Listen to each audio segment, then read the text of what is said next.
Magandang umaga mga kapamilya. Magkape at pandasal muna tayo. Ako si Risa Singson Kaupeng, Editor-in-Chief ng Kerygma Magazine. Noong November 21 and 22, ginanap ang aming annual conference na Kerygma Conference, isang pagtitipon ng mga 25,000 taong nagbibigay puri sa Diyos. Excited ang lahat para dito. Ngunit dahil kakagaling ko lang sa sakit ng mga panahong iyon, di ko maramdaman ang kagalakan ng okasyon. Tila di ko mabuo ang mensaheng ibig iparating ng Diyos. Sa huli, ang aking naging panalangin ay, Panginoon, ako po'y basag na palayok. Gamitin niyo po ako kahit ganito ko. Hayaan niyong lumabas ang inyong liwanag sa aking mga lamat.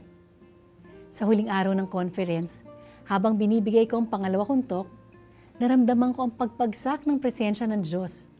Hindi lamang sa mga nakikinig sa akin, ngunit pati sa aking katawan. Lubusan akong pinagaling ng Diyos at nakapagbigay ako ng makapangyarihang talk.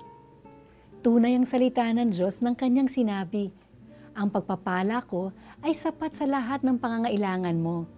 Lalong nahahayag ang aking kapangyarihan kung ikaw ay mahina.